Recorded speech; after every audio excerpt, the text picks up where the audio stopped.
Well, since our last webcast, the BRICS summit concluded in South Africa with results which defied the predictions of many in the West that there could be no agreement on expansion. Instead, the BRICS added 6 new members, and now they have a significantly larger GDP than the G7. What, in your view, Helga, was accomplished by this summit, and what are your expectations as to what you might see ahead from the BRICS? Well, I think this is a breakthrough for all of mankind because, it is the desire of the majority of the countries of the global south to end a system which, began really around 1500 with colonialism and which, kept these countries of the global south in relative underdevelopment, or not relative, in significant underdevelopment, denying them their innate rights to develop like all other human beings and nations on the planet. So I think this is a tremendous, joyful event. And, if the West would just give up their geopolitical viewpoint, they would rejoice because it's actually, the Western countries are riding on the Titanic with a collapsing economy, at least concerning Europe, that's for sure the case, with a threat of a disintegration of the entire transatlantic financial system. And if they would be smart, they would just say it's fantastic that these countries who, already now the BRICS has expanded to be 11 countries, and they represent already now 47% of the world population, and I think more than 1/3 of the buying power of the world. So they would, say these countries are on a trajectory of growth, of moving forward, of education, of their youth. This is a tremendous chance for us to reorganize our ways. But, that probably will require a couple of more shocks because right now it's ridiculous. While, I would advise our viewers, that is you, do not just read what the Washington Post or the New York Times or some other liberal paper is saying about the BRICS. Go to the internet, download the speeches of President Ramaphosa, of President Lula, of Prime Minister Modi, of Xi Jinping, of Foreign Minister Lavrov, of Putin, and read these things as one piece, and you will see that there is a common devotion to overcome the real enemies of mankind: poverty, underdevelopment, hunger. And, there is an incredible optimism because, it was just the day or 2 days before the actual summit took place, India launched its successful lunar mission, being the 4th country on Earth which was able to land softly on the moon, on the South Pole. And there they made tremendous discoveries since. And Prime Minister Modi very joyfully said that he will upgrade the Indian space program and turn it into a space exploration consortium of the BRICS, meaning that all the BRICS countries will now participate in a joint mission, to explore space. Now, if you read then what these ridiculous newspapers were writing about, they say, oh, the only reason why the Indians are happy is because the Russian experiment a couple of days ago failed, and the Indians are now happy that they are superior. It's not true. That did not happen. There was an incredible sense of joy of everybody. And, I think the West is just completely freaked out because they do not want to reflect on their ways. I mean, this new combination is extremely powerful. It's optimistic. It offers opportunities to all the countries who are participating. For example, there are now 3 large oil-producing countries which have joined. You have Russia naturally already in the BRICS, but then you have Iran, Saudi Arabia, the United Arab Emirates, which practically means, that the previous control over the oil price by the US, by the West, is no longer there. And that means a lot because, that takes away the power of imposing unilateral sanctions. So there is a complete change in the power structure. And I think it is that, real freak out, I would call it, which is the reason why they are not able to portray it what it is, namely a tremendous step forward in the history of mankind by, giving for the first time the chance to overcome the underdevelopment of billions of people. And, somebody who thinks normal and not geopolitical or oligarchical or something of that sort would be happy about that. That is progress. That is progress for all of mankind. But as I said, it probably will take a couple of more shocks before people realize that.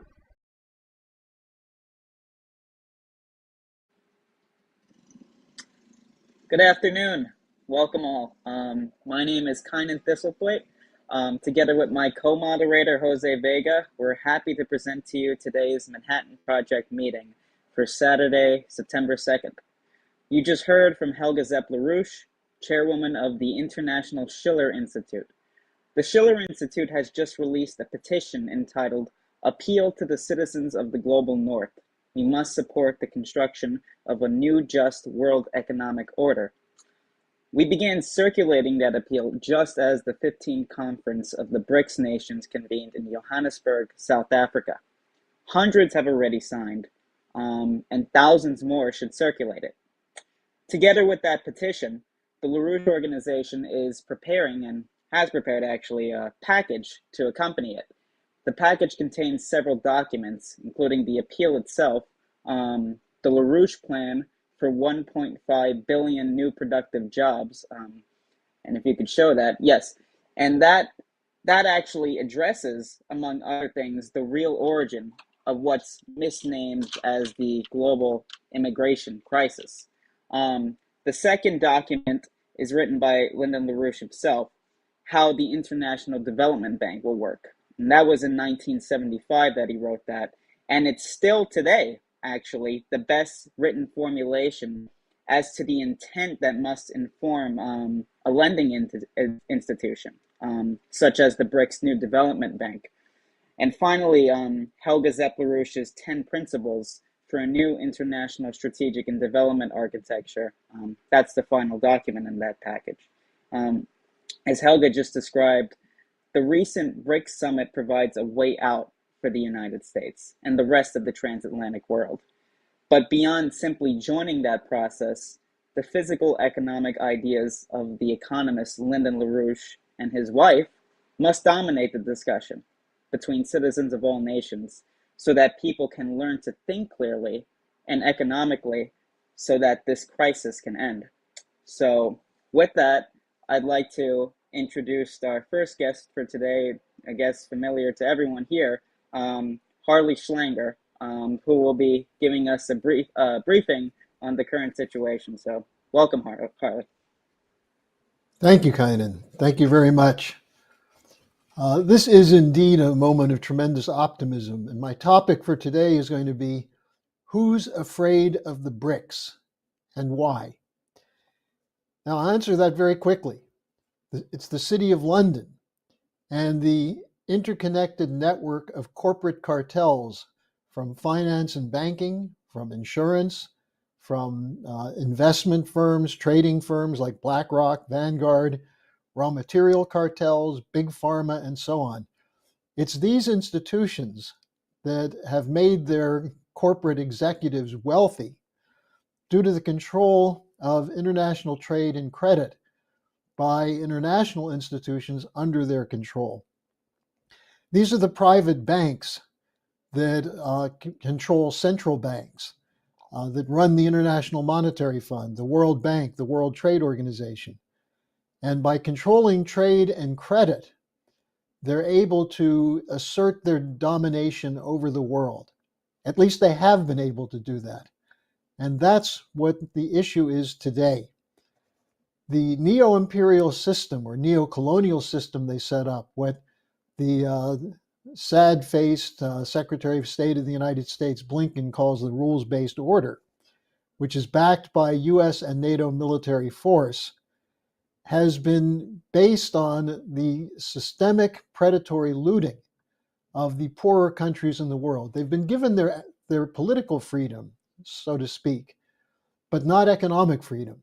In fact, the shackles that bind them through these financial institutions have been just as devastating as the former control of their colonial masters. Now, one of the things that is a big part of this, which we'll just take a look at in the course of the discussion today, is the push that's come from these networks to put an end to the idea of sovereign nation states. Before anyone heard of Klaus Schwab, there was a man named Walt Wriston, who was the longtime CEO of Citibank. Wriston, who fought aggressively to do away with regulated banking in the United States, which finally succeeded with the repeal of the Glass-Steagall Bill in 1999, who was committed to the idea of replacing national governments with international banking institutions to assure the control of credit and debt. Wriston in 1992 wrote a book called The Twilight of Sovereignty. And essentially what he said is that we're now at a point, because of the so-called information age and everything else, where we can do away with sovereign nation states. Now, the timing of this book's release is quite significant because it coincides with the dissolution of the Soviet Union, which ended in 1991. And it was in this period of time that a group of people called neoconservatives, people associated with Donald Rumsfeld, with Paul Wolfowitz, Fukuyama's End of History, essentially asserted that the West won the Cold War and that now there would no longer be a conflict between two empires or two blocs, but there would be a sole superpower, a hegemon that would run the world. And there's only one economic model that's successful, and that's the neoliberal model, and everyone has to subordinate itself to that. That's why sovereignty is an issue, because nations are now coming to find their voices supporting the interests of their populations. That is, governments that had previously been on their knees, held hostage by the International Monetary Fund and its teams of economic hitmen, are now finding a voice through the BRICS and other related institutions. And that's why there's a war in Ukraine. Has nothing to do with freedom for the Ukrainian people or democracy. In fact, it has to do with the slaughter of the Ukrainians who are being used in a proxy war to dismantle and degrade Russia. And why Russia? Because Russia refuses to submit to this global order and insists on its sovereign rights as a nation. This is also why global NATO is setting up offices in Asia. The idea of expanding the North Atlantic Treaty Organization to Asia, to do the same thing to China that they've done to Russia, to try and engage in a war that could divert China from its economic course, and in the meantime spread the lie to nations around the world that China's Belt and Road Initiative is an aggressive new colonial policy. So with Russia and China at the core of the BRICS emerged after 2001 as the BRIC, and then later they added South Africa, coming into their conference last week as a growing power in the world. Now, the assertion of sovereignty, which is underlying this, is not just a slogan.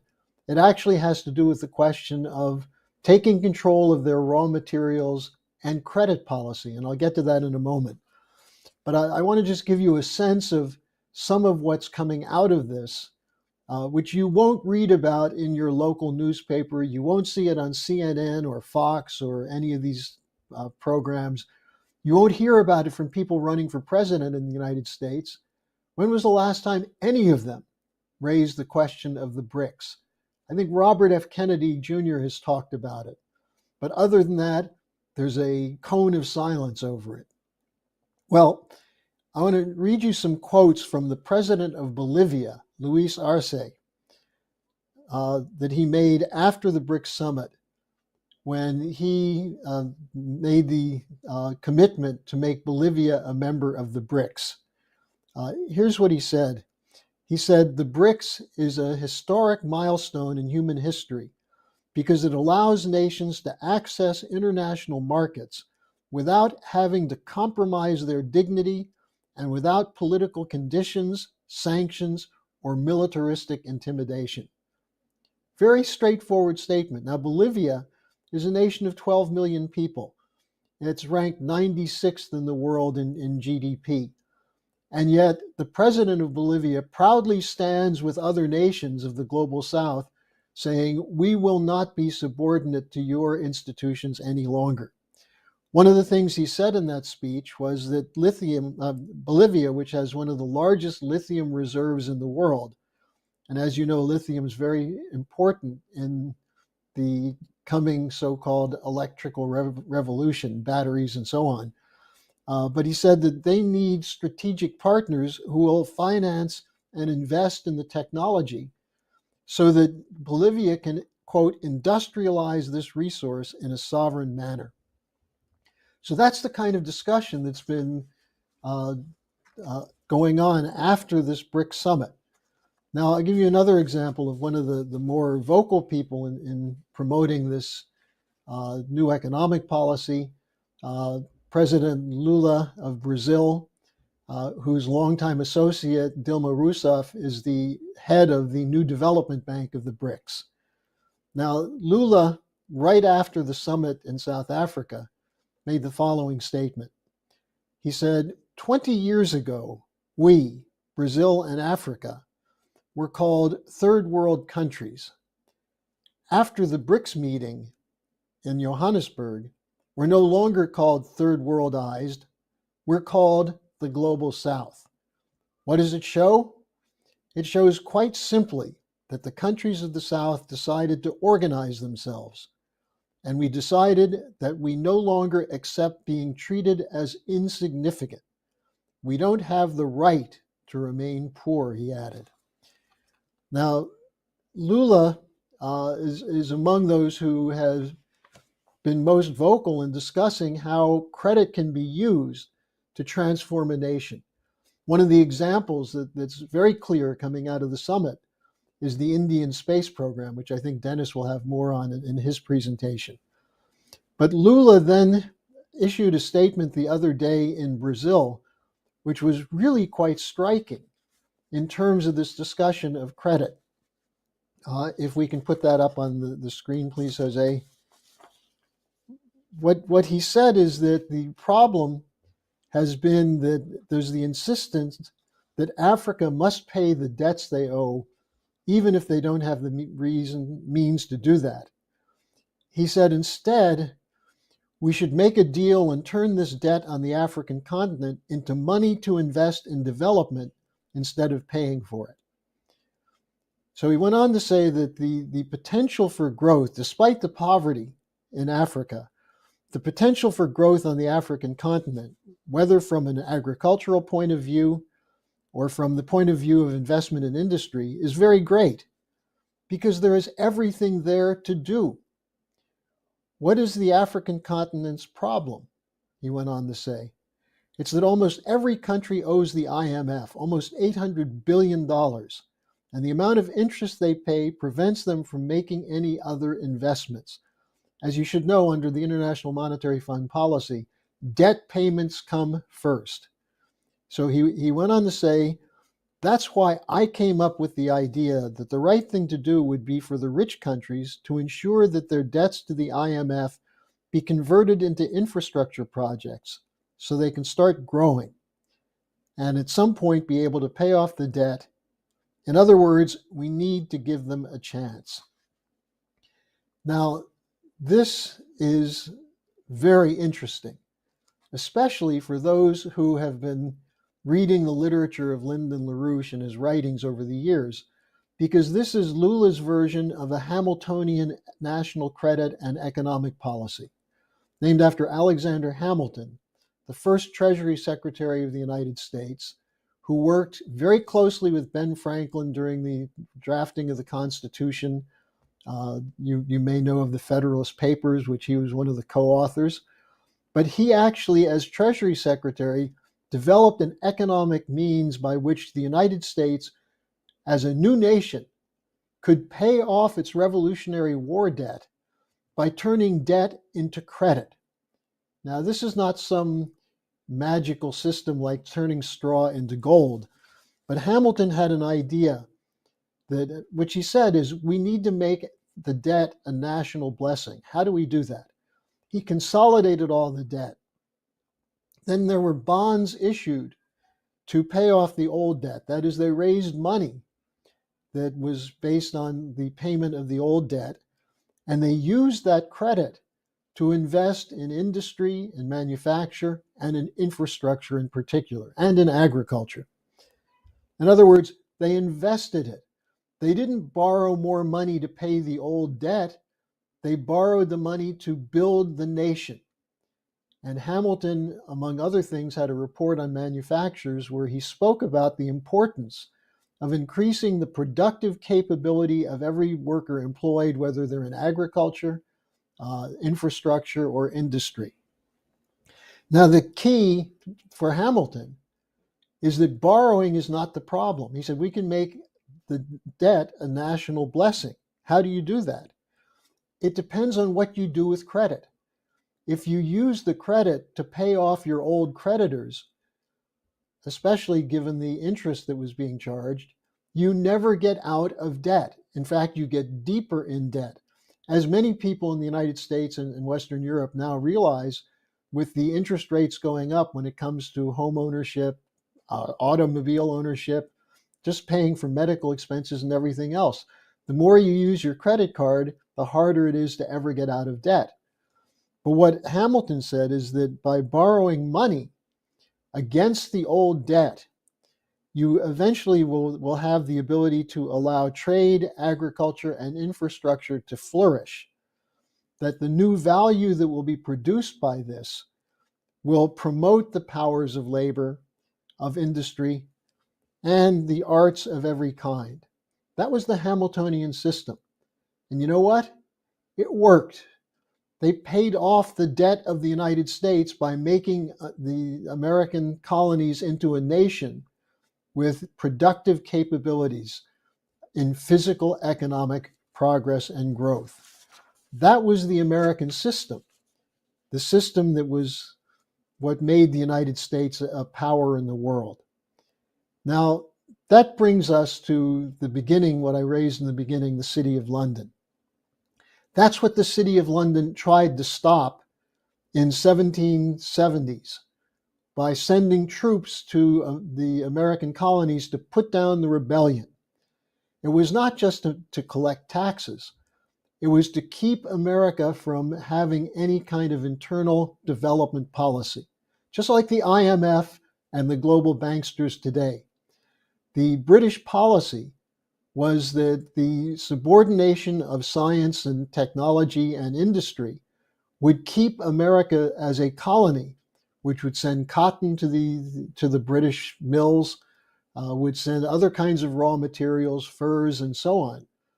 But ultimately would have the labor in the United States, including the slave labor of the South, as the basis of wealth and profit for the British Empire, including the British East India Company, which was the center of the empire. Now, that was the fight that Hamilton waged to defeat that system.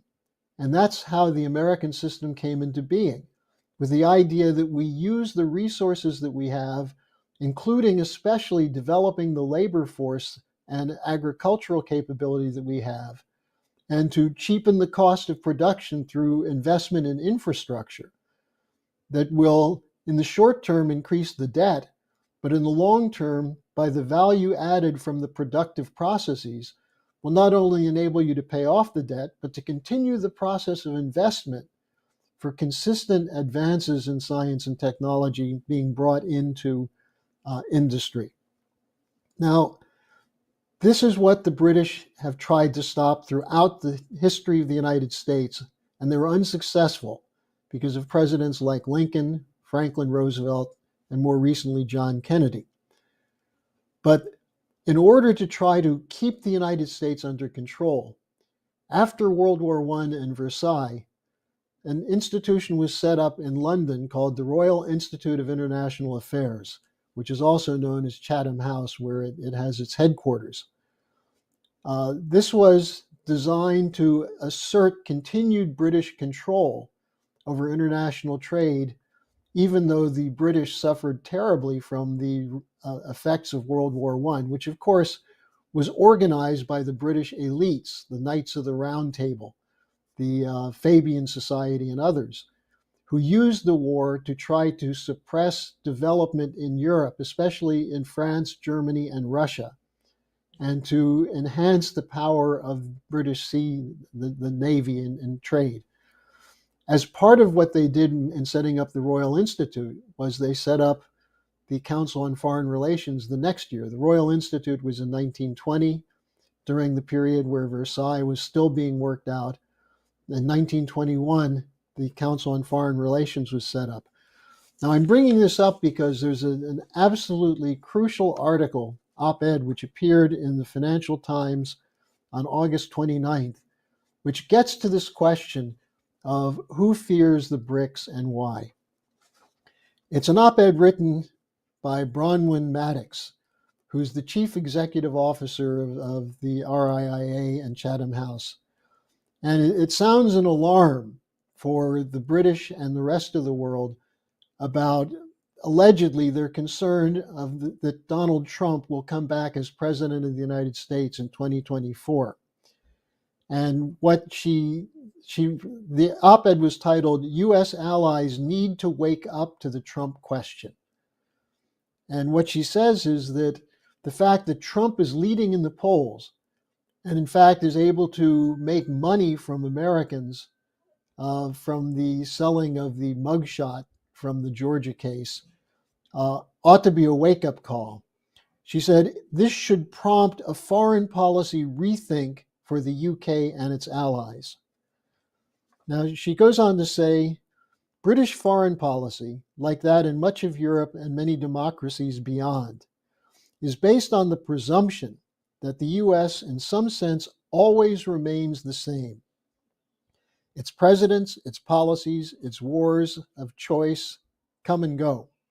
But America upholds the principle of international institutions, even if it rails against some of them or funds them sporadically. It continues to pick up the giant share of the tab for NATO above all. And then she goes on to say, those assumptions about the US role internationally, essentially as a puppet or a collaborator in the special relationship with the British Empire, those assumptions are confounded if Donald Trump is elected again. And she goes on to say that if that's the case, dealing with Trump in the White House again would present problems on a different scale. In a second term, he would have an utterly different conception of America's role in the world and the nature of its democracy at home, of the rule of law at home and abroad. And then she said what it is that is really the biggest fear. So would the US voters who elected him. Now, think about what that says. And let me make a point here that this is really not about Donald Trump. It's about the fear of what happens in America if it breaks away from this special relationship.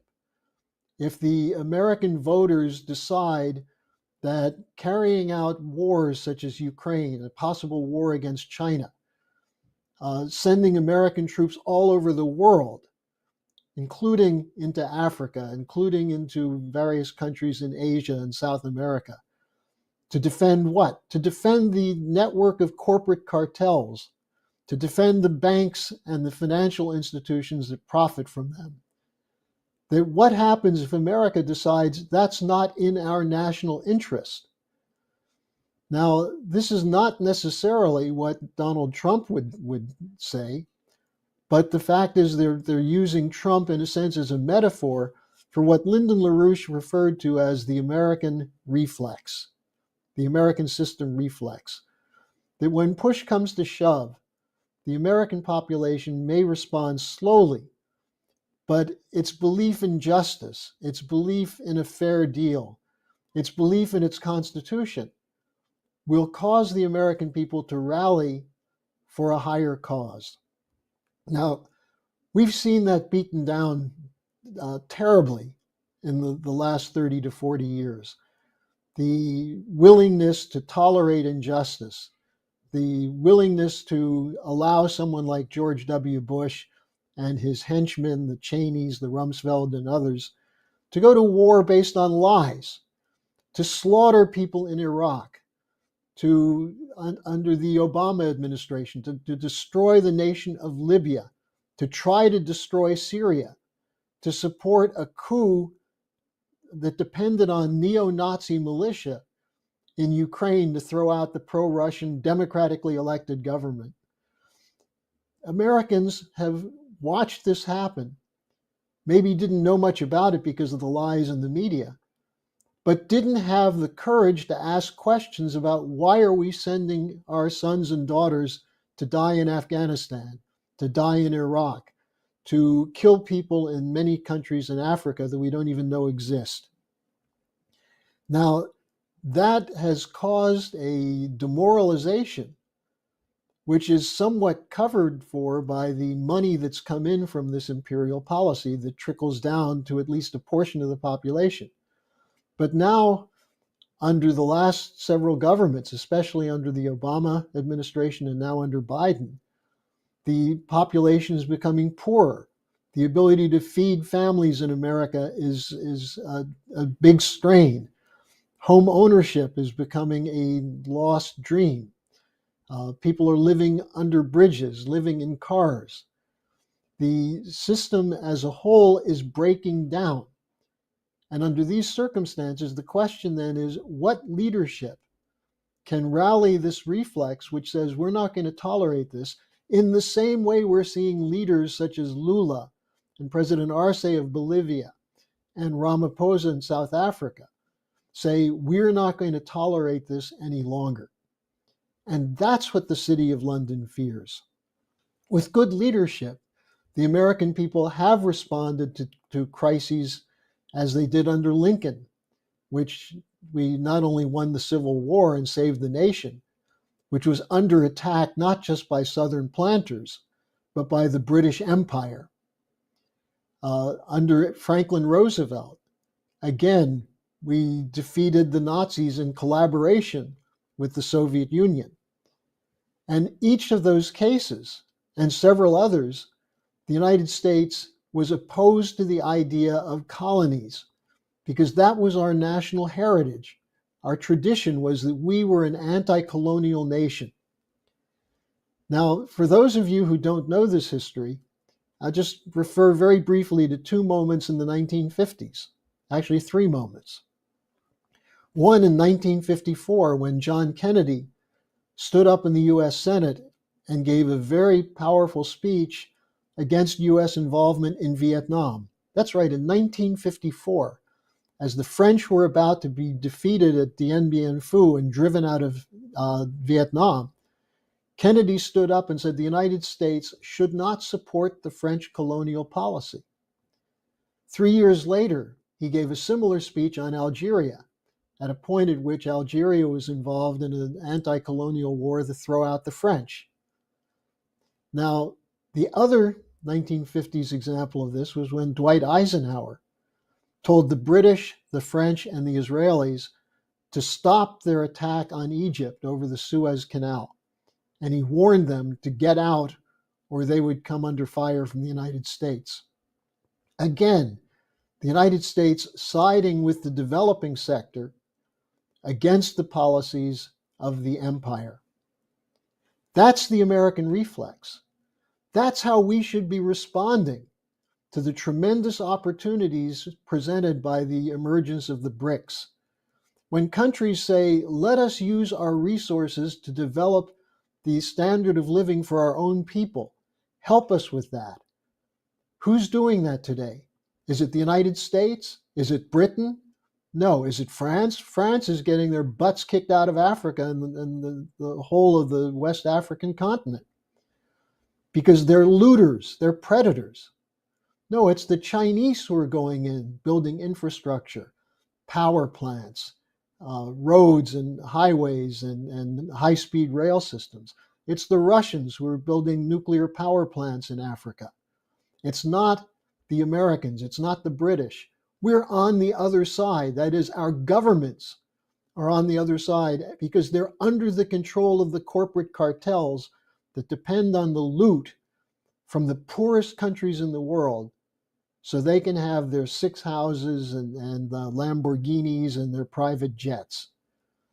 That's the injustice that was taken up in Johannesburg, South Africa at the BRICS conference, not as an antagonism and anger, but by saying we wish to include you. And that's why the US media is censoring the story of what happened in Johannesburg and what the real mission of the BRICS as a group of developing sector nations is. And that mission is totally coherent with the mission of the United States when we're at our best. So that's what I wanted to present this afternoon. Thank you so much, Harley. This is the Manhattan Project for September 2nd, Saturday. I'd like to bring in our next guest, Dennis Speed. If you could put him on. There he is. Okay. And he's been reduced to a speaker today. So just go right ahead, Dennis. That's because I'm on vacation. As you can see, I'm not wearing a tie. Woo! Okay, so we have some things to discuss, but I want to first point out that the optimism of Americans, the optimism of really of the planet, is the biggest foe, the most powerful foe against the forces that we've been talking about so far. What we want to do is, I want to begin today by reminding you of something that happened on August 23rd when the Chandrayaan-3 spacecraft landed at the South Pole of the Moon. And to do that, I want to use a portion of an interview. It was actually kind of a Q&A done with scientist Neil deGrasse Tyson. Neil deGrasse Tyson is very well known in the United States and also worldwide because of his work both at the Space Center at the New York's Museum of Natural History. He's also been sort of the narrator for and host for the resurrected show Cosmos, and he's been around for a long time. Well, the day of the landing of the Chandrayaan-3, there was a spot that was basically transmitted, broadcast in India. It was actually on First Post, so it wasn't seen in America. And there's a usefulness in making sure that we make sure that our audience sees portions of this, and it's useful as a way of getting our discussion started. So we'll show the first part of his first exchange.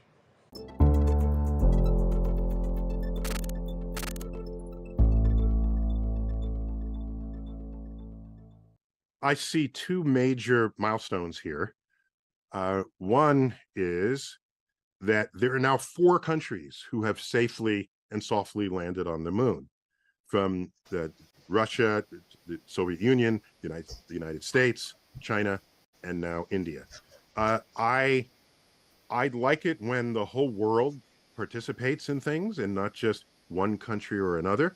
So this is an important step. It's a sign to us all that space is everyone's backyard. And I foresee a day when, in 10 years, 20 maybe, where there are 10 countries or 50 countries. And so we are all then voyagers to this beautiful grand home we call our universe. So So it's fourth out of how many in the future? I hope it's many more. So that's the first. Second, as is true for any science project, you don't want to redo what someone else has done and already been verified. You want to do something new. So I'm glad India did not land in the same place everybody else has landed on the moon. That's not interesting. You chose a place where no one has landed before, and that's the South Polar region of the moon. Now, you might have missed it by a day. The Russian spacecraft, Luna 25, was it? I forgot. That failed to land successfully. And so now, with this safe landing, Chandrayaan 3, you're the first ones on the block. so that's an important place to be. Everyone will be watching you and the results of this experiment and this rover and this lander and this search for water. We think there's water in the South Polar region for very interesting scientific reasons. So I see those as the two milestones. And when Chandrayaan 2 failed, I said to myself, okay, well, there's time to learn from that failure. All right.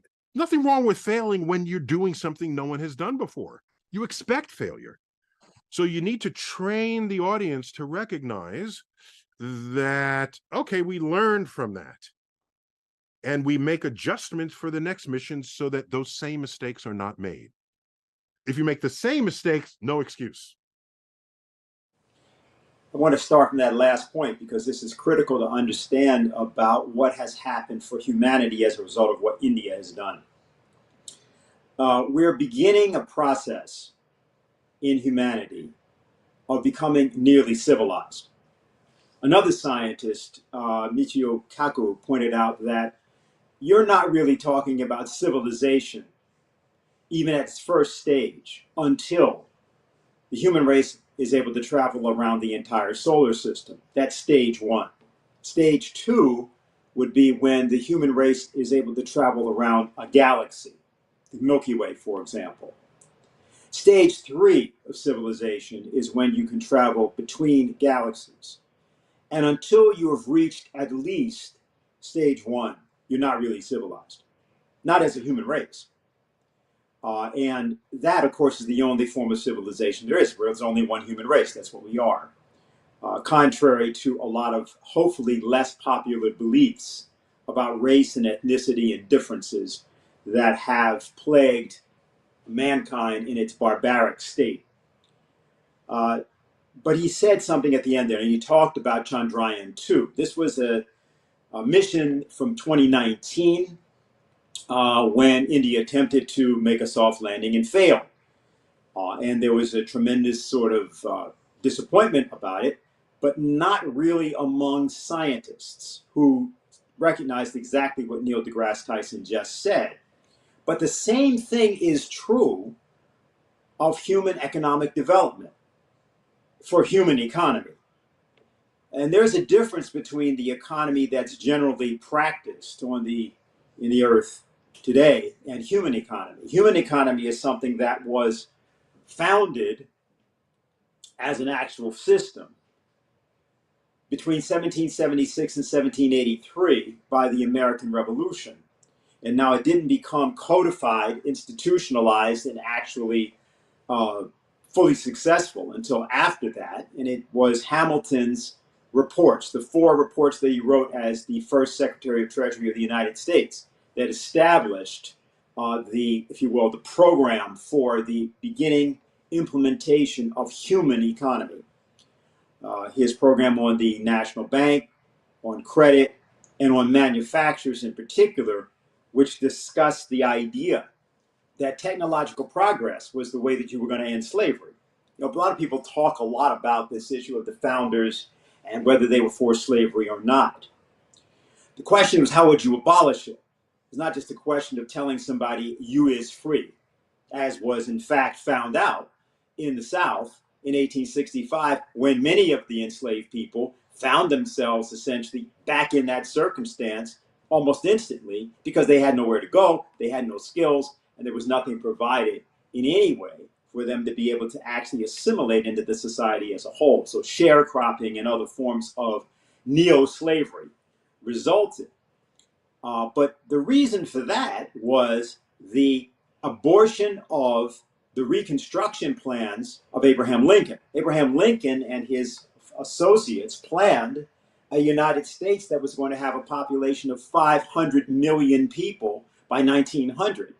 They planned a United States in which there were going to be cities down each side of the spine of the Appalachian and then Allegheny Mountains and so forth into the South.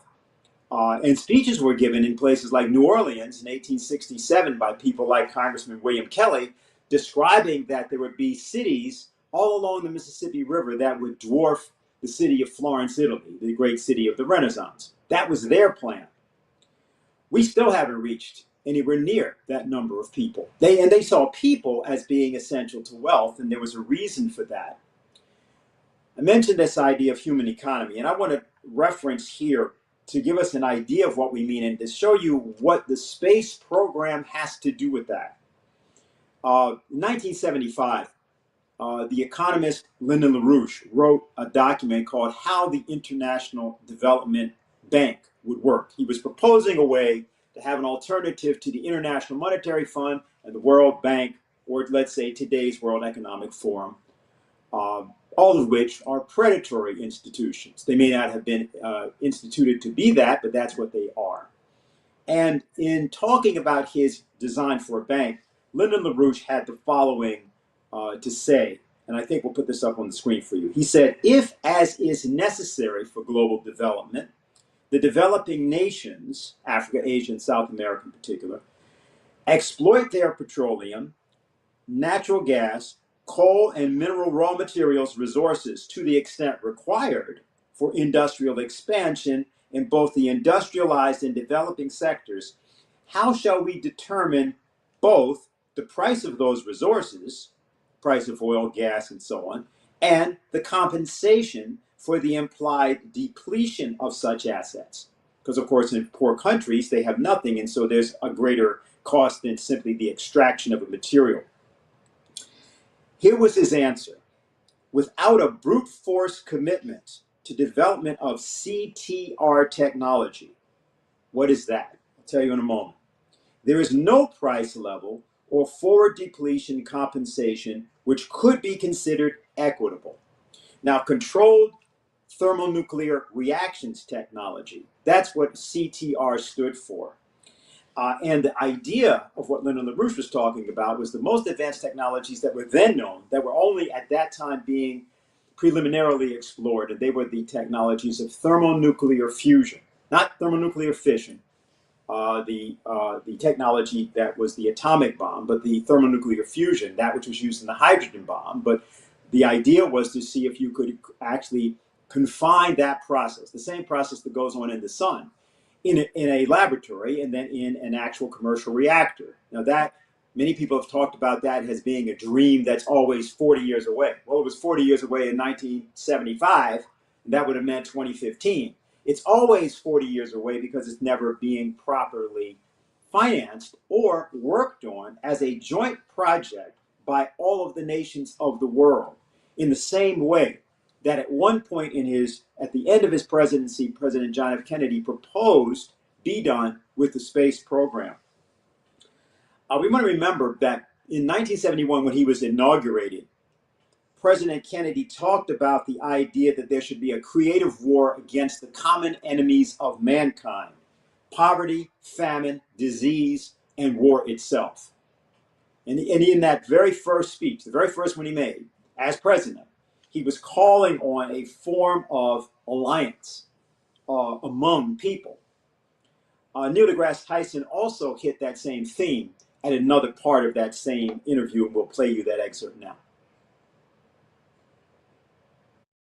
I encourage people, by the way, that our space program didn't really represent the country and all the diversity of the country until we had astronauts and engineers that represented everyone in the country. And so I know that 1 out of 6 residents of India is Muslim. Okay, very important legacies, not only in the Hindu traditions of mathematics and contributions to math and science back centuries ago. There are Muslim traditions in science, especially the golden age of Islam a millennium ago. So if you want to energize children, you can tell them about these legacies. And you say, if you want to continue these legacies forward into space, let's come together and do this together. And that way, all the intellectual capital of the country is available to that frontier. Because without it, it's not, if everyone is not participating, you're not necessarily getting the best minds who are out there. And so we went through that during our Apollo era. That was the civil rights movement here in the United States. Okay? Inspired by Martin Luther King, himself inspired by Gandhi. All right. So no, I could not have been part of the space program in the 1960s. They weren't thinking of me. I'm in the backwaters by whatever attitudes prevailed. So this is an appeal. All I'm saying, the space exploration could be one of the greatest engines of peace the world has ever seen, because we're all in this together as residents of a country and ultimately residents of planet Earth. Okay, now this gives us the ability to try to define for people what it is that the LaRouche organization means by a higher peace movement. It's not the same thing as the 1960s hippie, peace and love. That's not what we're doing. It's all part of what we're doing, but it's not really the idea.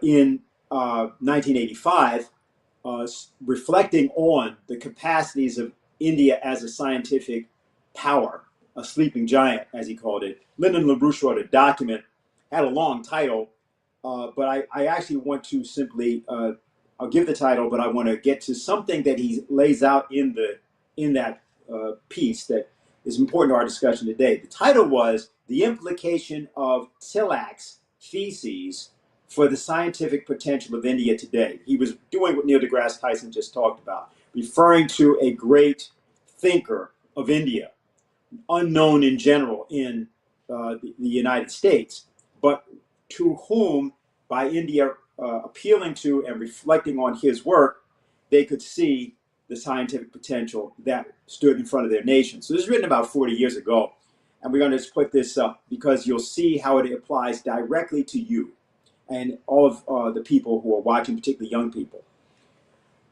He said, obviously enough, the individual who contributes a single valid scientific discovery has enriched the lives of all present and future mankind, at least implicitly so.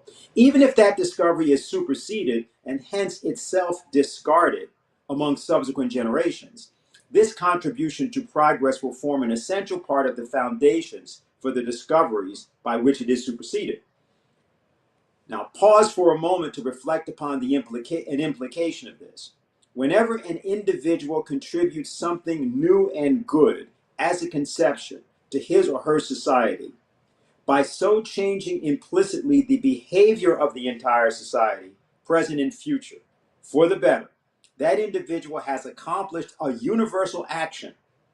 In that way, the individual has acted efficiently upon universality, and directly so. In Plato's conception of this, the individual, the microcosm, has found an efficiently direct connection to the macrocosm.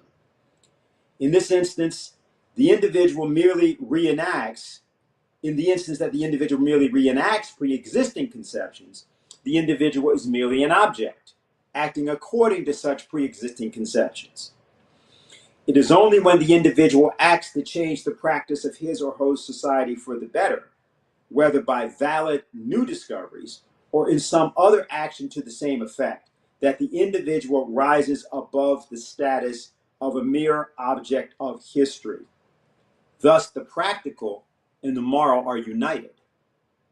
We are each born and shall die.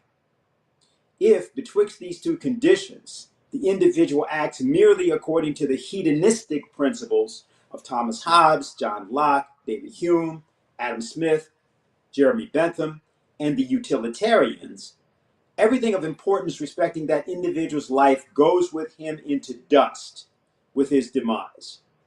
Therefore, our true self-interest as individual persons lies in our right to enjoy such development of our potentialities as, for example, through education, and the right to obtain opportunities to contribute the fruit of that development according to our fundamental self-interest as persons. Our individual right, our individual self-interest is the goal of making our individual life's microcosm efficiently a benefit to the improvement of the macrocosm. To develop so and to act to the limit of one's capacity that development permits is to walk through life in joy, in the certainty that our living is efficiently and durably a benefit to all mankind, to the macrocosm. All contrary notions of individual self-interest are a fool's delusion. So this idea that Neil deGrasse Tyson talked about why it's important to do something new. Don't just do what everybody else did. That's the same idea that's how you're not an object of derision. You're not an object of pity. You're not an object of hatred, but you're the subject of your existence, the captain of your own soul. That's what space technology gives us, but more importantly, the applications of space technology in the economies of the globe. So here is the great secret of how you respond to the problems of all of the oppressions of the past. You know, there's always been this discussion, there's been a discussion in my entire adult life about reparations. Sometimes brought up by Black people, sometimes brought up by India, sometimes brought up in different ways by Israel. It's brought up by all sorts of people. We have to repair for the great crimes of the past, and it's always somebody, and it's true, who's done some great crime of the past. You can never actually come up with a monetary equivalent. Matter of fact, that's a disgusting idea for some great crime committed. What you can do is you can think about some way of transferring a power, a capability, a potential to future generations so that those forms of oppression are impossible. So when LaRouche, when he was talking about developing a new bank, talked about it, he didn't say, well, let's come up with a new form of money that's going to make people freer than they are now. He said, unless you transmit and can transfer the most advanced technologies to those areas of the world that have the greatest need, but you don't do that merely, and you can't do that by some kind of handout. It has to be by the appropriation of those capacities, the assimilation and appropriation of those capacities by the people themselves. Recently, the Brazilian President Lula was talking to Prime Minister Modi about what had happened in India with the space probe and the Chandrayaan-3, and then the rover that also was successful in its mission. And what he found out was that India has 100 schools devoted to space. And he looked at Brazil and said, we've got one. So, well, then obviously what happened here is that we made a mistake earlier in how we were thinking about investing. Now, this is significant because various British and other fools, people who talk, for example, about the dark side of the moon, not recognizing that you're simply talking about a side of the moon that's never seen by the Earth. It gets sunlight like everything else, but it's of relevance to certain capabilities that and we won't get into all that. But the relevant element of these is that British commentators have been saying, how come India has spent all this money on space when it still got all these poor people in their country? Well, we still have poor people all in our country. Many countries have poor people in other nations. There's something valid to ask about why that is true. For example, why are the most advanced technologies not applied in the workforces and on the assembly lines in a way that would make countries far more productive than they are? That's a valid question. And that's something that should have been going on, particularly in the case of the United States, ever since 1983, 84, when the United States first announced the Strategic Beam Weapons Program of Ronald Reagan. we could have had technologies going into, we could have had a completely different future, in other words, for our population. Instead of the kind of despair, the kind of unemployment, the kind of misemployment, the kind of lack of skill, the kind of demoralization seen in the suicide and drug rates, what we would have had we actually applied laser technologies that at that time were on the frontier of weapons technology to our assembly lines.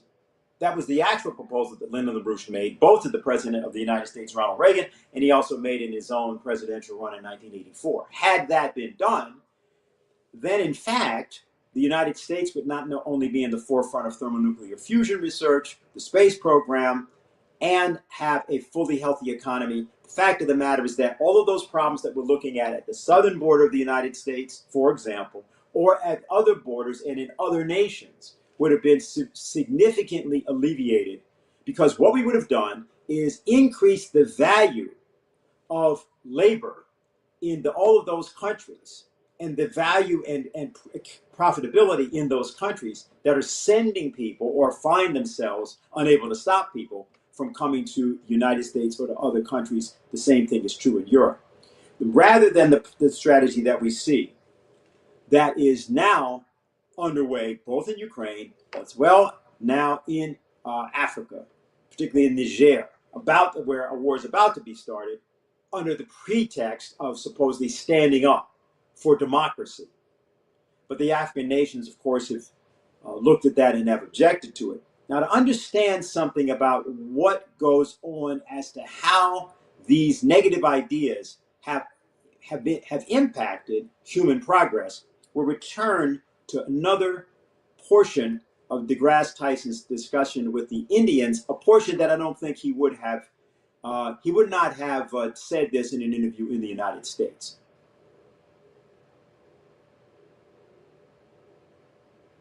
We see. Yeah. So, if I can get geopolitical on you, yeah, we stopped going to the moon in 1972. We could have stayed, but we didn't. We could have gone in 1980. We didn't. 1990, 2000, 2010. Nope, nope, nope, nope, nope. We went to the moon and stopped going to the moon when we first believed Russia was going to the Soviet Union was going to the moon, find out they weren't, or they ended their plans, and then we ended our plans. So no, we didn't go to the moon because we're explorers and it's in our DNA. No, we went because we feared Russia. Let's be honest with ourselves about that past. All right. So the United States is very good at reacting to a perceived threat. We're excellent at that. Less good at being proactive. We can be if motivated, but we're especially motivated in reaction to geopolitical forces. So what happens in the last 10 years? China rises up with one of the world's largest economies. They build a space program. We didn't invite them on the International Space Station. They were excluded from this cooperative agreement of space experiments and space permanent space presence. So they built their own space program, launched their own astronauts, taikonauts, they call them. They're building their own space station. They've got their own missions to the moon, and that's what they're doing. And China lately has been kind of a frenemy of the United States. You know that word, frenemy, kind of a friend. They're our friend, and we have a lot of financial comminglings, but there are all these geopolitical issues that create some tension. And so China says they want to go back to the moon. We say we're going back to the moon. To me, that is the simplest and easiest explanation for what I see. Now, although that is the case, it was not always the case. In fact, there's a very important instance of America reversing itself on precisely this issue. And it was John F. Kennedy that did it. And it was done, interestingly enough, in the aftermath, of course, of the Cuban Missile Crisis, October 1962. And what we're going to do is we're going to play you two clips side by side. We've used this before, but I don't think we've used it with the audience, this audience, in this way. We're going to play you John Kennedy having a discussion with various science advisors about why he wants to make sure we get to the moon. And what he is saying is, and you'll see it very clearly, we got to get to the moon to beat the Russians. That is the reason we are going. Scientific exploration is not it. We are going to beat the Russians. Then we will play you a second clip, which is from September 30th, 1963, at the United Nations.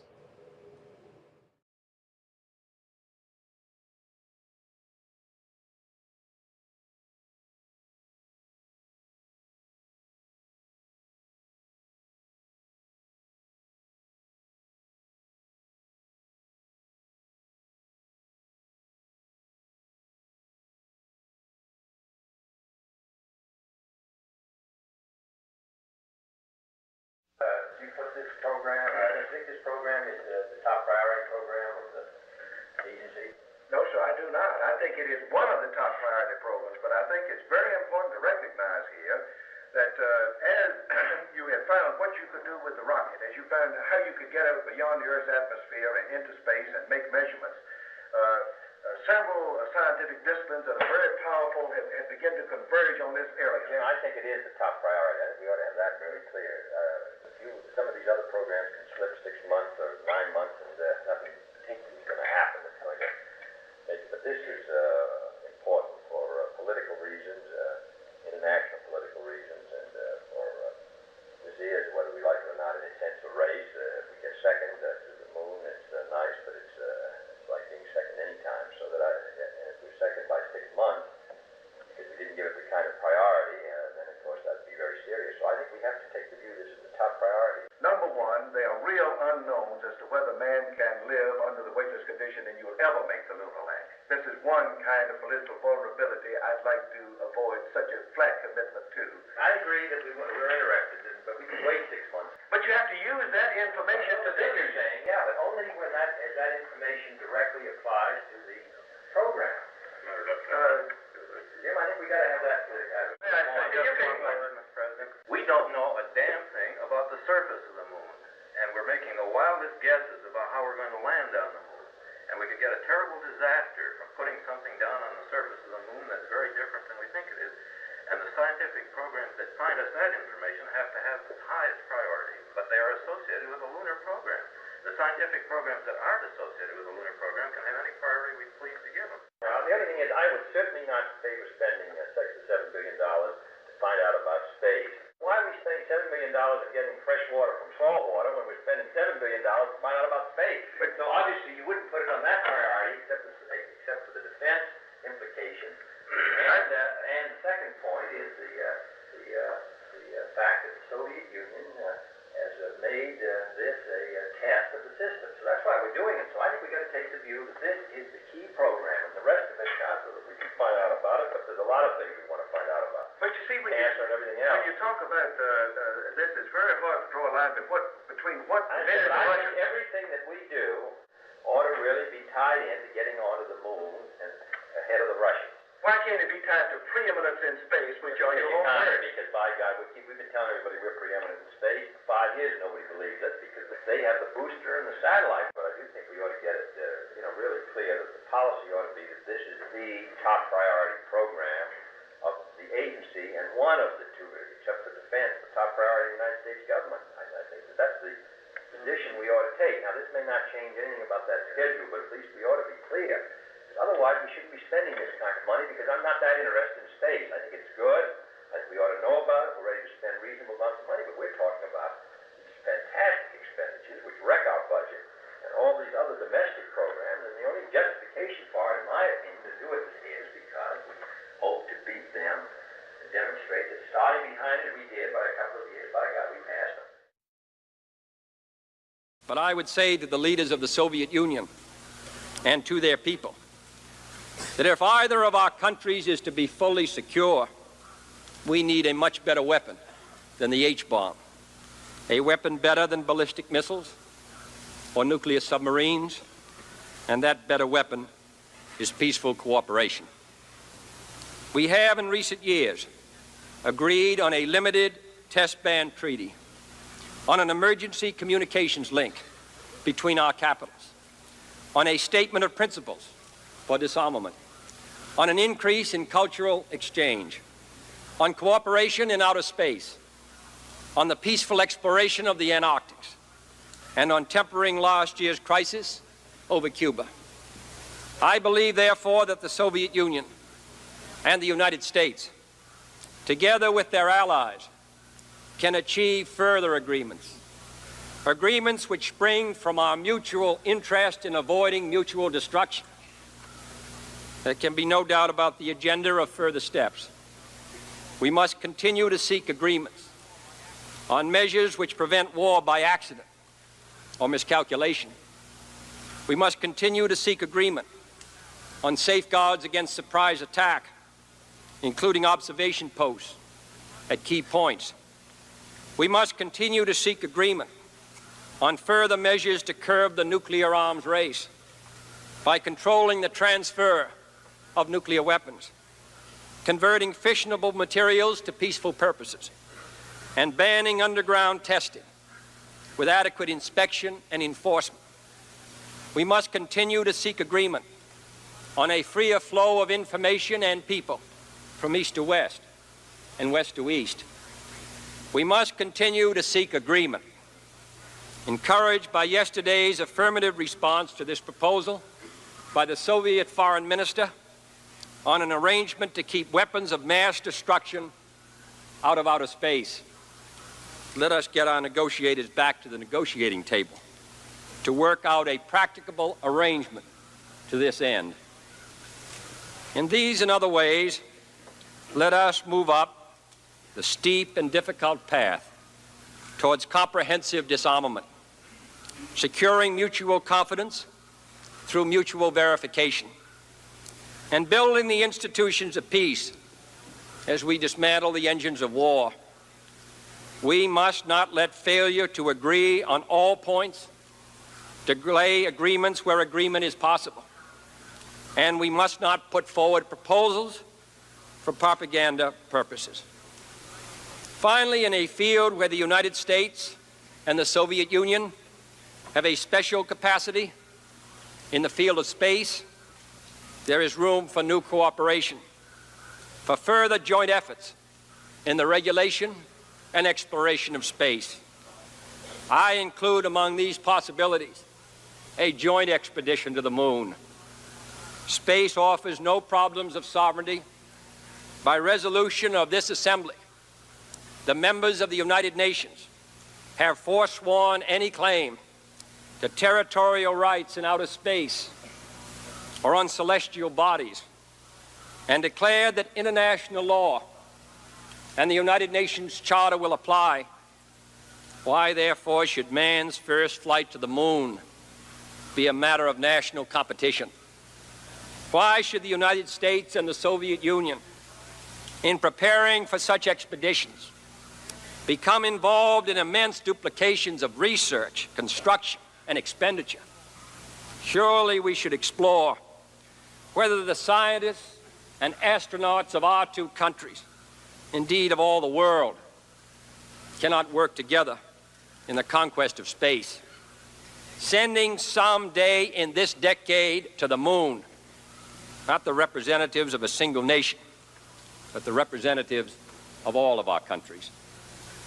All these and other new steps towards peaceful cooperation may be possible. Most of them will require, on our part, full consultation with our allies, for their interests are as much involved as our own, and we will not make an agreement at their expense.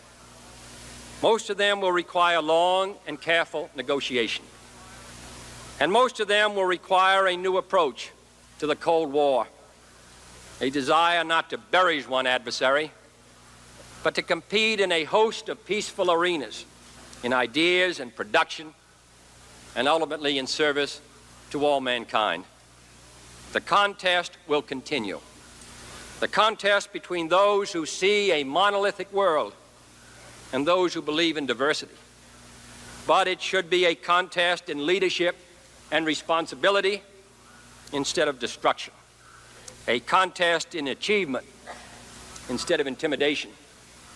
Speaking for the United States of America, I welcome such a contest, for we believe that truth is stronger than error, and that freedom is more enduring than coercion.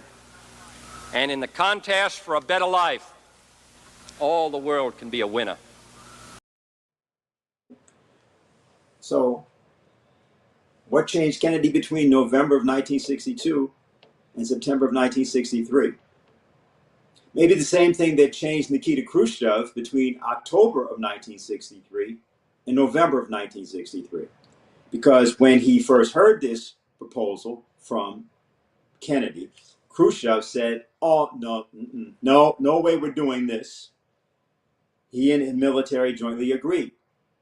But in the first part of November 63, approximately a week before JFK was assassinated, Nikita Khrushchev reversed himself and communicated that. So what have we just gone through? What are we saying? What's the summary of what I'd like to say here? We are on the verge of an era in which, because of what has happened with the BRICS countries, BRICS plus countries, some of their leaders, such as President Lula of Brazil, have suddenly seen, as a result of the success of India, a new way, a new direction. And that direction is that you take what appears to be the most abstract, the most esoteric, the most convoluted, if you will, of areas, most complex of areas, space, and you have a drive to commit your nation and its youth in particular to this sector, in conjunction with a series of other nations that have capabilities that you yourself don't have. And I think what's important here is to recognize that this world is the world that we can choose to enter into, and that America can choose at this anniversary, once again, of the JFK speech at the United Nations, as well as at the anniversary of the assassination and so on, to remember when it also had the capacity to change for the better, and to change the world for the better. And that's what I'd like to present. Thank you so much, Dennis. That was beautiful. Unfortunately, you caused a bit of a freak out in the chat, which might be a good thing. So, Harley, do you have anything to say? Well, I think in the context of what I laid out, what Dennis just showed in terms of especially the role of John F. Kennedy is precisely the point that America was a different nation in 1963. It had come out of a very intense war preparation with the military and the intelligence community insisting that we had to be prepared for a nuclear war with the Soviet Union. And Kennedy pulled us back from that and learned something from it. Now, today, if you look at the pronouncements of people like Lindsey Graham, the Anthony Blinken, Biden, most of the NATO leaders, you see none of that humility, the recognition that the other nations are human beings also. And that's what we should see from this BRICS fight. That's why Helga was so excited to say, look, these are people who want the same things we do, which is exactly what Kennedy said in his American University speech in June 1963, that the Russian people want the same things that we do for our children and for ourselves. And I think that's the common interest of mankind. And that's what has to drive the discussion in the United States, not the kind of asinine partisanship that we see in the Congress and in the so-called presidential election. Okay. I think we have a live report from a guest. Great. There she is. Hi. Go right ahead and introduce yourself to us. Hi. Yeah, this is Anastasia Battle. Some of you in the chat probably recognize me and now can put a face to that. But yeah, Kynan asked me to hop on. I've been listening to some of the discussion and also the discussion within the audience, which is very interesting. But I wanted to Kynan asked if I can give a report on the International Peace Coalition and how this whole process is coming underway. Folks are probably aware that we just had an international demonstration, Humanity for Peace, which had 28 sister demonstrations all around the world. I think there was like eight or nine in the U.S. and then 13 other countries, which is pretty amazing. But it was all this coming together of people above their ideological differences, above all of these, rumors and lies and slanders of one another, which, quite frankly, is just meant to keep each other from talking to everybody. And as I'm looking in the group chat, I see, people from different countries and Trump supporters and Kennedy supporters and all different kinds of folks, and they're coming into one place. And I think what we really have to do here, which is the title of this show today, is it's time to kick the axioms, kick the Anglosphere and the axioms. We need to rethink how we've been hit with various different lines or ideological thinking, which is preventing us from actually succeeding and, quite frankly, bringing down an empire, bringing down the imperialist ideology that is controlling everybody. And what we've done with this International Peace Coalition is that we've been bringing folks around that concept that we have to stop nuclear war now. We don't care if, you hated each other once upon a time or something, but that's what we're going to do. And so we've had 13 weeks now of meetings of, I want to say at least 30 or 40 different organizations that have come through, at least 90 something different people representing those organizations. And it's been a very fruitful discussion. And obviously the Humanity for Peace demonstration was a good expression of this. But coming off of that, I think this concept of agape, this love for humanity, and bringing folks together, that's what's giving this potency. That's what's making people inspired that we can bring humanity together for the common aims, for our common general welfare. And so I just want to bring that back to what we're doing here today, that whatever you think you are, you're human. And most likely your neighbor is not your enemy. And I think it's if people just take a moment to think about how can we come to a better understanding of what's going on in the world, especially right now when you have an international movement of the BRICS and we're uniting that with the peace movement. How can we bring this all together to win? So I just want to give you guys a report on that, what this International Peace Coalition process has been. It's been really fun. Jose and Kynan, you guys have done a great job in being involved in this and getting all sorts of youth groups and young people out and organizing, and we'll continue to grow. Thank you. Harley, Dennis, you have anything to say to Anastasia? No, I think she gave a very clear report. I think it's important that this idea of axioms and understanding what one is. Axioms are forms of prejudice, but their nature is you believe it. I mean, one of the things about removing an axiom or changing is it never happens unless you take something that you deeply believe and overturn it. And every time you do it, the first question that comes up is, am I betraying myself? That's the very first thing that everybody thinks. And unless you have the ability to overthrow your own axioms, you can't grow. And neither can the human race. And so this is the interesting thing about these scientific expositions. explorations of various types. And I just think that's why it's useful to try to show that what goes on in one field has to go on in another field, that they're really, in one sense, the same field, because it's all human, and it's human economy we need to establish, not just some reparations or this or that, or let's transfer some money and let's redistribute the poverty, these things. Great. Harley? I'd only say in response to what Dennis just said, Schiller had this concept of the philosophical mind, which is someone who loves the truth more than any system.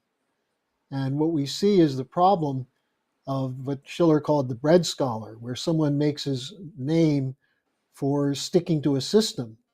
And that's where the axioms come in. And the clinging to the axioms has been the problem throughout history that holds man back. And if you look at the way the present debate is being shaped in the United States around these identity issues, the transgender issue, the racial issue, Dennis brought up the question of reparations. They take what they think will be the most provocative and put it in people's faces, so that instead of having an opportunity to actually discuss and find out what someone else thinks, you respond to the axiom. You respond to the prejudice, the pre-existing belief that you had. And I think that's why it's so interesting when you see leaders from very poor countries standing up in the face of someone like Macron, or when Blinken goes around and starts lecturing countries about how they need to be more democratic and more aware of transgender rights. And for example, the South African foreign minister said to Blinken, "We're a sovereign nation. Don't come here and tell us what we should do." Or Imran Khan, before he was put in prison, his last rally, he said, "They want us to remain as slaves." So these kinds of statements that actually address reality that's the way you attack the axioms. And Lyndon LaRouche was very, very provocative, as Dennis and I both know from many, many meetings. And he never held back. But that's how he forced this fight around the truth and seeking the truth, even if it goes against what you think you already know. Great. Thanks. Oh, hi, Jose. Sorry. I Wrong have... input. All right. I have a question that came in. Thanks, Anastasia, by the way, for the report. And this is for both of you. So this is from Joan Wallace. I enjoyed Harley's discussion with John O'Loughlin, especially relative to the seemingly tricky issue of China. Since it seems we are heading toward war with China, could you discuss this again? Historically, Harley suggested the rift has to do with China's being too successful in bringing much of its population out of poverty and into the middle class. But what else is at issue? What did Kissinger recently discuss there? Maybe discuss Kissinger more specifically, or anything else that is relevant to the topic. So that's the question. Well, I think the Kissinger question is a tricky one, because it's not clear exactly what went on in that meeting and what the purpose was, other than to show that there was a time where there was discussion. But look, the issue of China, I think Xi Jinping said something very interesting at the Johannesburg summit. He said that whenever a country is making progress, they'll be hit with hindrances, that is, obstacles. And he said, instead of rejoicing in the progress, there's an effort to stop it. And if you look at what most Americans are subjected to when it comes to China, is this idea that the Chinese somehow have a secret plan to destroy the United States and take it over and turn it into a communist country. And this goes against any understanding of what actually China is doing in the world. And the Helga often says that if people have the opportunity to actually go to China and see what's going on there, they'll realize the extent to which they're victims of a media psychological warfare operation. And one of the best examples of that, and I think this is something I talked about with John, is this whole idea that China is somehow conducting an attack on the Muslim population, the Uyghur population in southwest China. And the media somehow never reports that all of these stories come from one guy who is essentially part of a British intelligence operation, and that meanwhile Muslim countries and Muslim religious leaders have gone to Xinjiang province and seen the so-called concentration camps and have come back saying that they're completely satisfied that what the Chinese are doing is providing education and jobs and a better standard of living for the people in Xinjiang province, as opposed to how the United States war on terrorism destroyed Muslim communities. So, there are many of these contradictions that are very easy to find if you don't live in the West. But the problem is that we live under a blanket of censorship and lies that come from the networks that are doing everything possible to maintain confrontation and provocation in the world as a means of protecting their rights to serve as an enforcer of a unipolar order. And I think that's the most important thing. To the extent that Americans don't realize that their silence means that people like Blinken and Sullivan and the Victoria Nuland are able to go around the world and say, the American people want you to do what we tell you. That's being done in your name. And if people actually thought about it, and you have a lot of people who understand this current administration is a catastrophe, it's a disaster, it's taking us to the edge of a nuclear war. And people will say, yeah, Biden's no good, he's terrible. And then they'll go on and watch their football games on Saturday and drink their beer with their neighbors and act as though nothing's happening. It's in our name that humanity is being driven to this brink. And so it really does require some self-reflection and some humility, and then some boldness. And that's why I think it's so important when you see people like what Lula's doing, what leaders of some of the African countries. Look, what's going on in what used to be called French West Africa right now is extraordinary.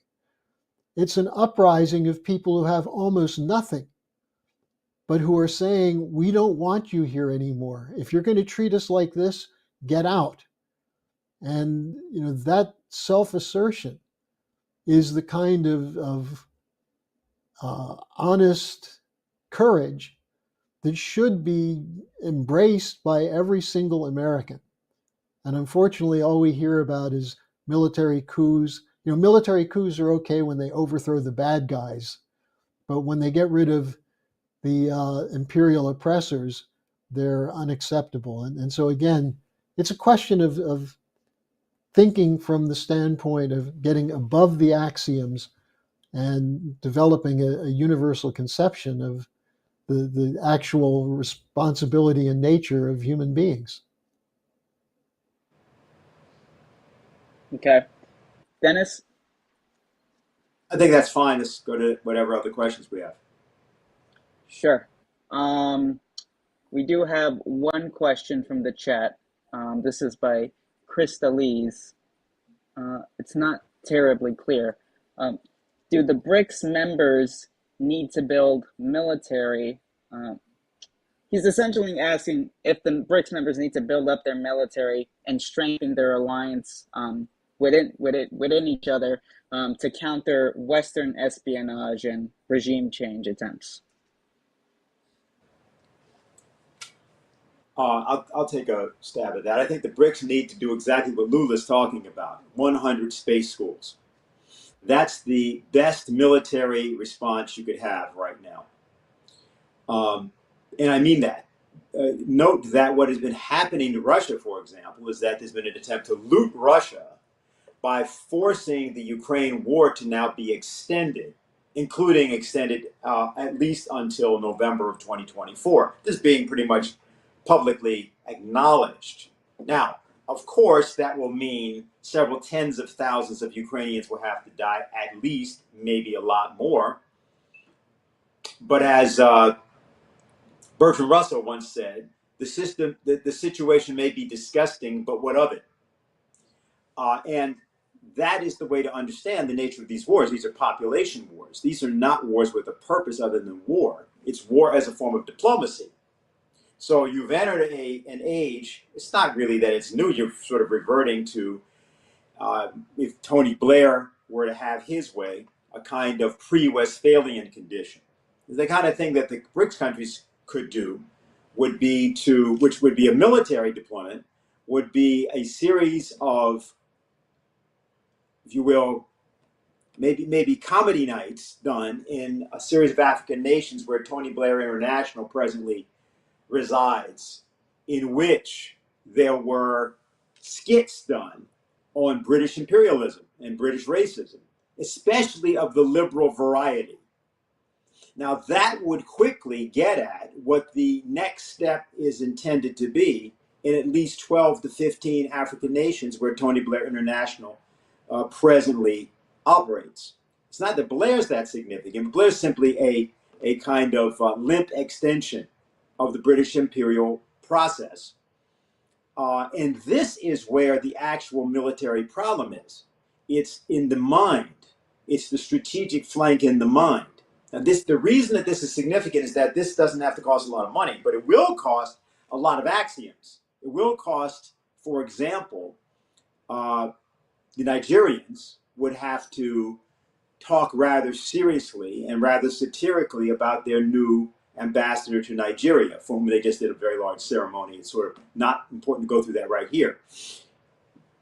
The dominations of British ideology, including in the United States, is the central problem of our time. You can break that with a sudden flood of optimism of the type that Modi's lunar probe elicited and has now spread not only through India, but now into Brazil, where the president of that country has picked up on what this actually means. That the key, and remember that Dilma Rousseff is herself an old revolutionary. She's the head of the New Development Bank. And she's been saying, well, what's really needed is for there to be a bank among developing countries, for developing countries, for the projects that we define as being central. Well, China now has the most advanced thermonuclear fusion programs as for a nation in the world. They're a member of that BRICS alliance.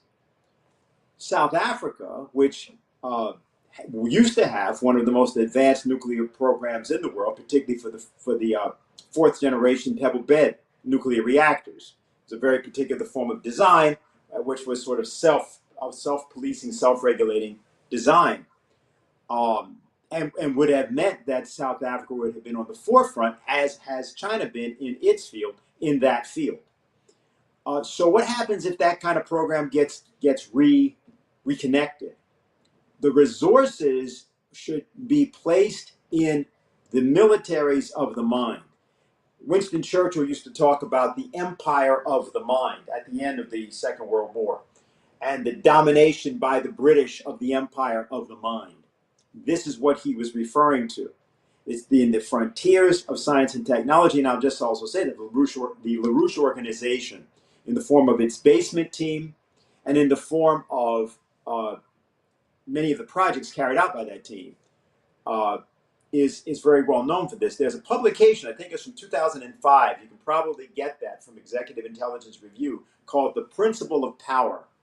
It was a shared, almost like a Platonic dialogue, where Lyndon LaRouche has an essay, a general framework, but then within that there, I think, are 24 experiments, I believe, thought experiments and various forms of thought experiments, all conducted by various members of the LaRouche youth movement at that time.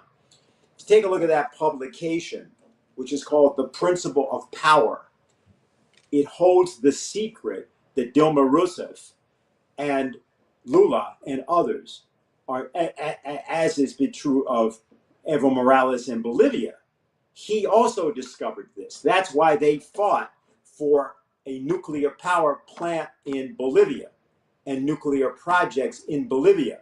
Yes, they, the Indians, the indigenous people, were demanding the most advanced technology they could get for the purposes of power generation and also ultimately creating a full set economy with their own machine tools, their own ability to produce the machinery that they would need, and to be able to power their society independent of fossil fuel requirements, oil from some country or various forms of imports. So that's the real military secret. That's also why you've had for many years this process of classification. And that's one of the things we should get rid of. We should make sure that there is every effort made to declassify as much scientific knowledge as is possible. That is the way that countries that could never hope to replicate the size or capacity of something like the United States military can win decisively against any oppressor in the world. Great. Harley? Well, I just want to bring up something that's a little bit different, which is that we're having a conference next weekend, Saturday and Sunday. And the topic of the conference will be how you, the viewers, can be involved in making the changes in the global north so that we can become a part of this process. And I think in line with what Dennis is talking about in terms of humor, the idea that you have US and NATO people running around the world saying Russia is isolated, when we've had one conference after another, the Russian African Economic Conference, the BRICS and others, where the majority of countries in the world are coming into this new alliance, rejecting the policies of the global north. But the people who live in the global north are not even aware of that. And the idea that we're going to do something to make sure the global north is not isolated is essentially an underlying theme of what we'll be talking about on September 9th and 10th. So people can find the registration form for that at the schillerinstitute.com website. The last conferences we've had have been extraordinary. You just heard the report from Anastasia about the weekly International Peace Coalition meetings. We're bringing together people from around the world who are not in agreement on everything. In fact, there are disagreements. But what we're finding is that if you have your mindset on a great solution, a large solution, these little disagreements can fade away in the process of changing history. And so, join us on the September 9th and 10th as we move ahead with this process of bringing the optimism and enthusiasm of the BRICS movement to the global north. Okay. So we have one more live question from Jose. So you could put yourself back on the screen, if you may. Okay. I was wondering how long to hold that before it became funny and then not funny. So, can you hear me? Yeah? Yes.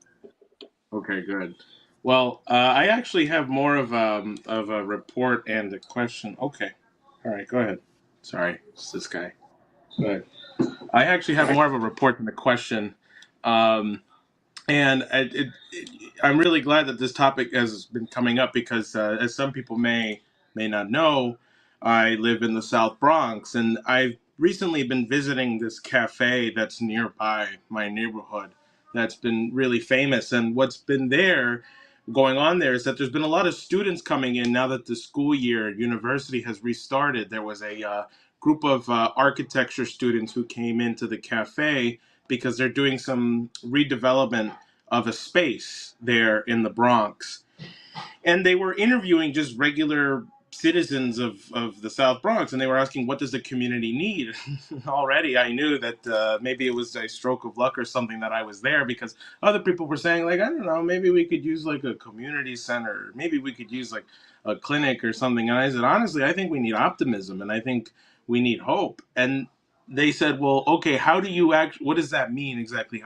Well, can you give that to us in pragmatic terms, because we're architects and we build stuff? And I said, sure, no problem. You know, you have a bunch of abandoned factories. You also have a high asthma rate here in the Bronx. Why can't this place, one of these factories, be repurposed and redesigned so that NASA can then use the people of this community to develop their technology on carbon sucking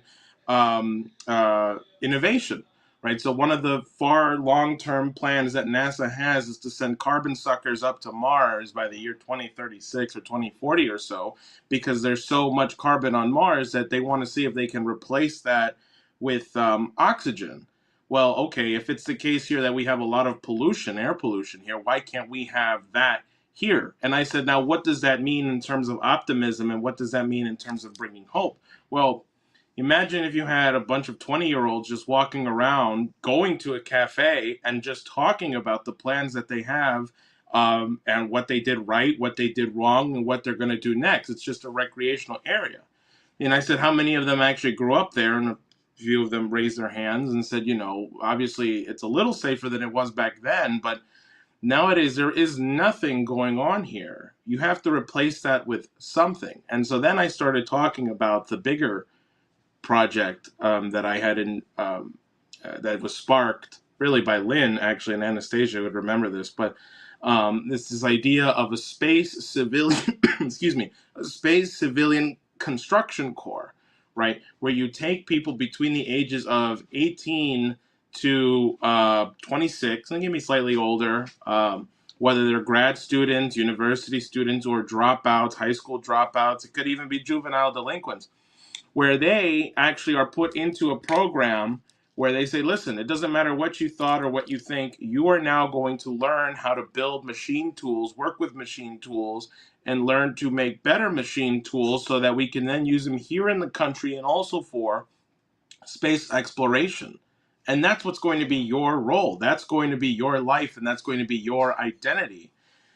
And so I started telling this to some of these architecture students. Some of them were skeptical, but others were just like, yeah, wait, that actually could work, right? So rather than just talking about making another cafe or another restaurant or how people should own their own neighborhoods, well, what about actually developing your own neighborhood?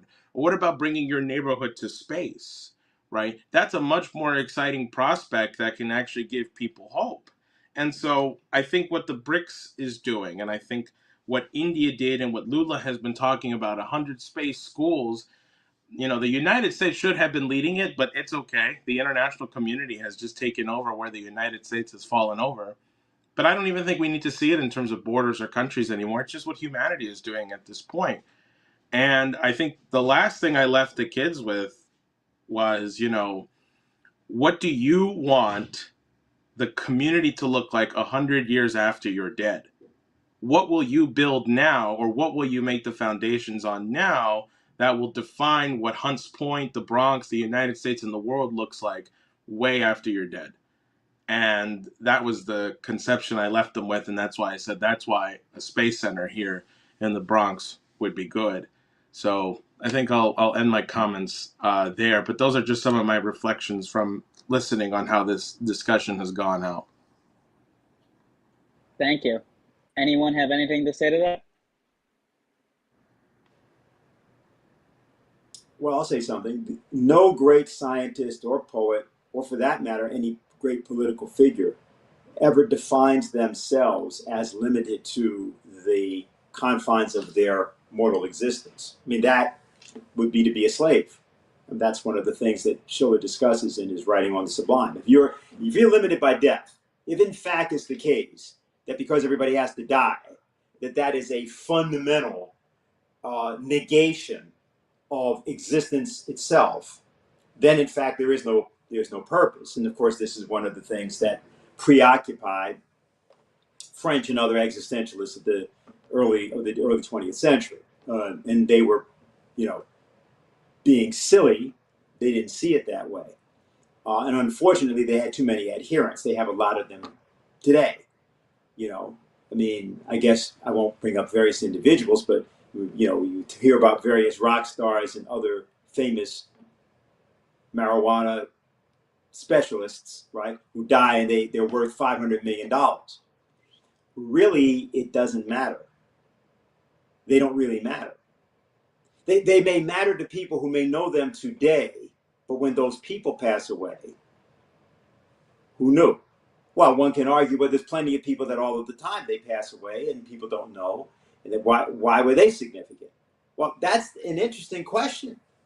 And the idea of looking at this issue of the Bronx in particular, Jose, that Gouverneur Morris, one of the founders of the United States, is buried right up there in the South Bronx. He's the person who wrote the preamble to the Constitution of the United States.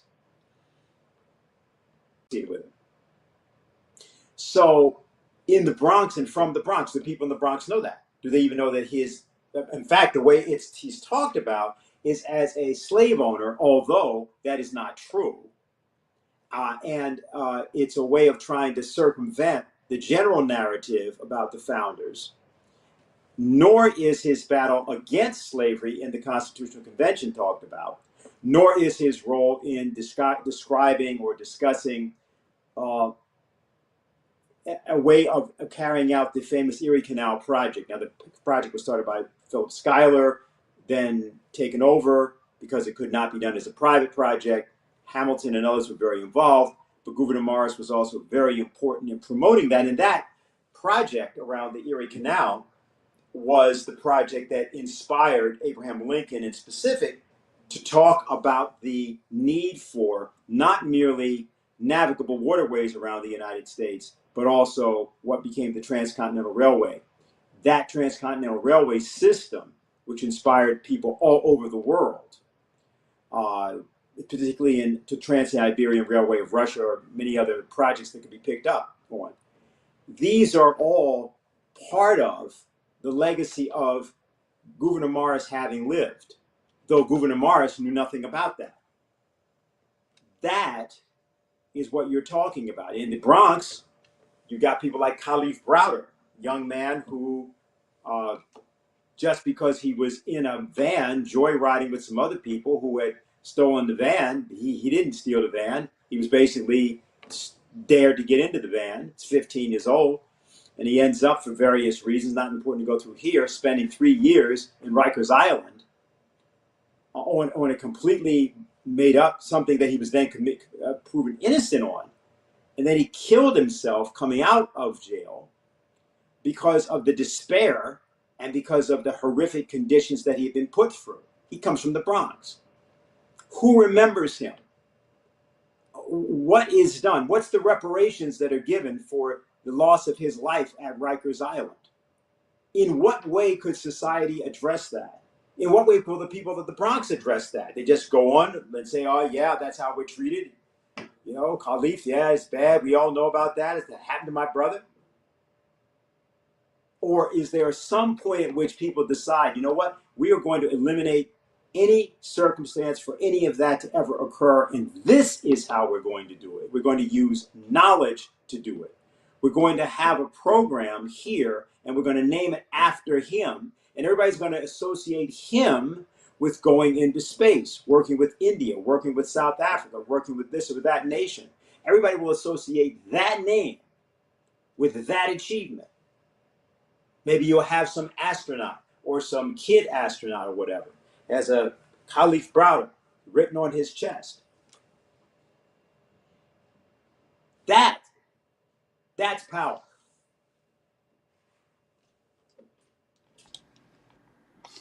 Thank you. Harley, you got anything to say? Well, I appreciate the discussion between Jose and Dennis on that. And, you can talk about the South Bronx. You can talk about almost any place in the country where there are things that are happening that could have significance for the future that pass by without notice. But I wanted to bring up one of the delightful ironies of the rise of the BRICS. And it goes back to the question of the role of Henry Kissinger. Kissinger in 1969, in a discussion with a South American foreign minister, said, quote, "Nothing important can come from the South. History has never been produced in the South," unquote. And the foreign minister said, well, you should visit our country and see that that's not true. Kissinger said, "I'm not interested." So is it that there was nothing important that ever came from the South, or that he was so arrogant that he had no interest in it? And if you look at the media, the way it treats the population with the censorship, the lies, and so on, there's an arrogance and a dismissive nature to it that I think people are catching on to. And people are looking for answers. And while they may not be ready to look at them from the standpoint of their immortal souls, they are starting to look at them and to raise the question, can't we do better than this? And that's our job. Our job is to go out and show people that, in fact, the circumstances we live in now have a result of deliberate operations being run against human beings. And they can be reversed. And the fact that the poorest countries in the world are now standing up, asserting their sovereign rights, ought to be a lesson to us that we should not allow ourselves to become victims of pessimism or demoralization or media lies, and should instead take what's happening in the South now, the global South, as an example of what human beings can do to create a better future. Great. I think we're running up on time now, so I think this is a good time to finish up. I'll just ask, does anyone have any summary remarks? Anastasia, I'll start with you because you've been here the whole time. Yeah.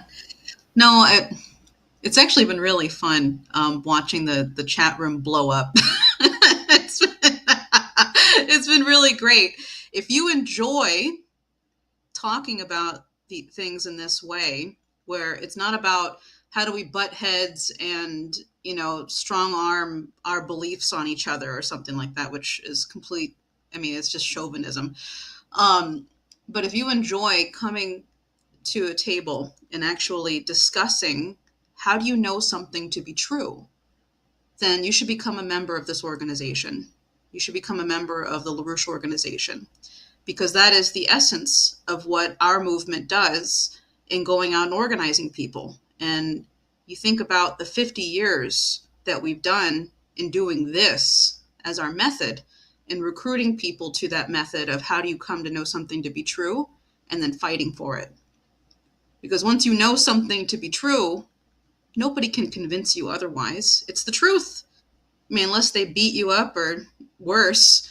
But I think at this point where we're so close to seeing, this movement in the world coming together to end colonialism, end imperialism, I think we should have a ton of fun coming up with polemics, these ironies that are happening in the world.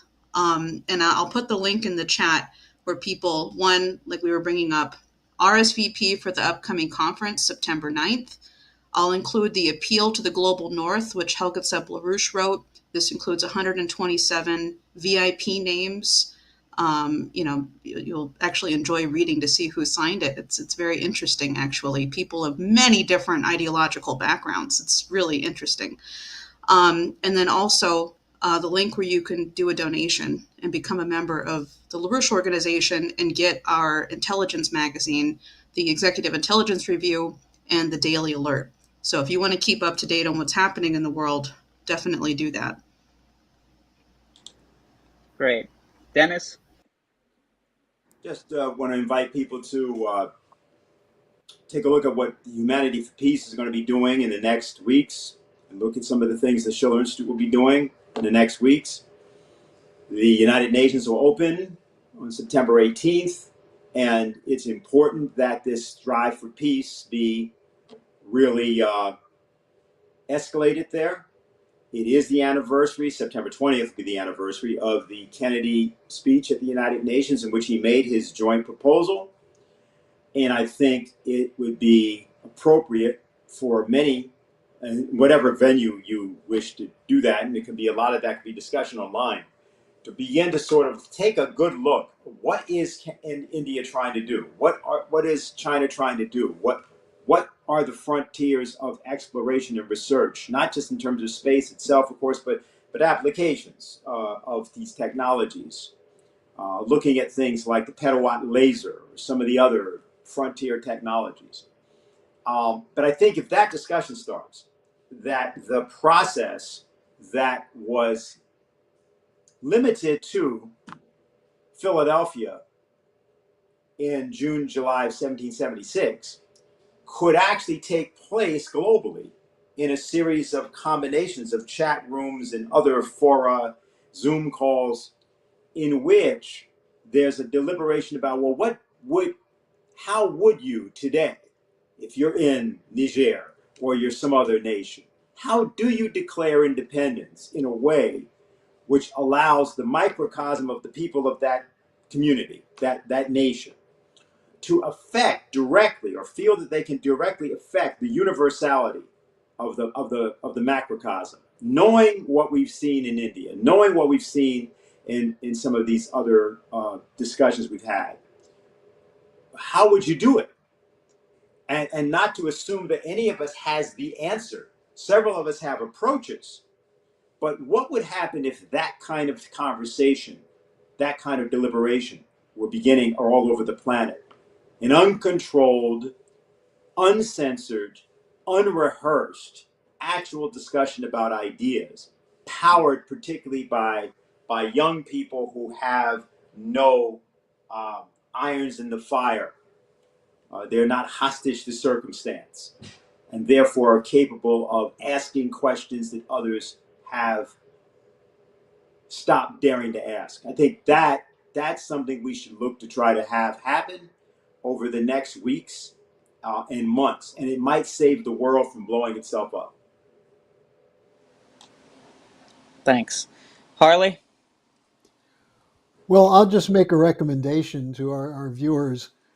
I'm amused by Anastasia's response to the blow up of the chat room, because with the daily updates I do, I get all kinds of questions and blow ups and confusions, and it keeps you on your toes, because you have to be flexible in figuring out how to deal with questions that are serious questions. But one of the questions that comes up from a lot of people now, especially around the BRICS, is this question of a new currency.